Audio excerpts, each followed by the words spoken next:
સયાજીગંજ વિધાનસભામાં Aadhaar card, ration card, e KYC, Ayushman card કેમ્પનું આયોજન કરાયું. સયાજીગંજ વિધાનસભાના ધારાસભ્ય કેયુર રોકડિયાની આગેવાની હેઠળ નારાયણ સેવા કાર્યાલય, ઓફિસ નંબર 9, વૃંદાવન સોસાયટી, વીર સાવરકર સ્કૂલની બાજુમાં, ગોરવા, વડોદરા ખાતે આધાર કાર્ડ કઢાવવા અને સુધારણા માટે ration card, e KYC, Ayushman card અંગેના કેમ્પનું આયોજન કરવામાં આવ્યું હતું. આ કેમ્પ આજે મંગળવાર તારીખ 4 નવેમ્બર 2025ના રોજ સવારે 10:30 થી સાંજે 5 વાગ્યા સુધી યોજાયો હતો.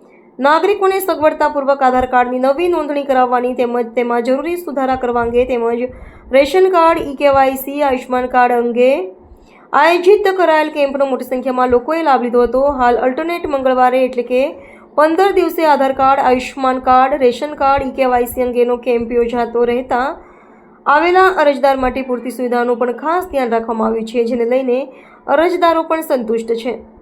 સમગ્ર આયોજન સંદર્ભે સયાજીગંજ વિધાનસભાના ધારાસભ્ય કેયુર રોકડિયા દ્વારા વિસ્તૃત માહિતી આપી હતી.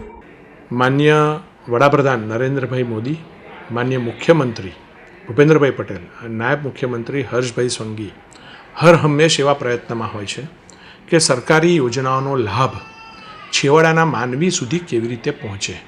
અને સરકારી યોજનાઓના લાભની અંદર મુખ્ય કામ જો છે એ આધાર કાર્ડથી જ થતા હોય છે.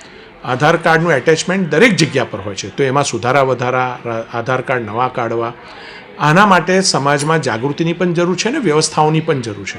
સરકાર એની રીતે વ્યવસ્થા કરતી જ હોય છે. આમ છતાં એક્સ્ટ્રા વ્યવસ્થાના ભાગરૂપ નારાયણ સેવા કાર્યાલયથી આધાર કાર્ડ કેમ્પ, રાશન કાર્ડ, ઈ-કેવાયસી અને આયુષ્માન કાર્ડ કેમ્પ, આવી 3-4 જરૂરિયાતો લોકોને પહોંચે નવા કાઢવા માટે, અપડેશન માટે, એના માટે દર ઓલ્ટરનેટ મંગળવાર એટલે 15 દિવસે અહીંયા નારાયણ સેવા કાર્યાલય પર અમે આ કેમ્પનું આયોજન કરતા હોય છે. તમે જોઈ શકો છો મોટી સંખ્યાની અંદર લોકો એનો લાભ લઈ રહ્યા છે.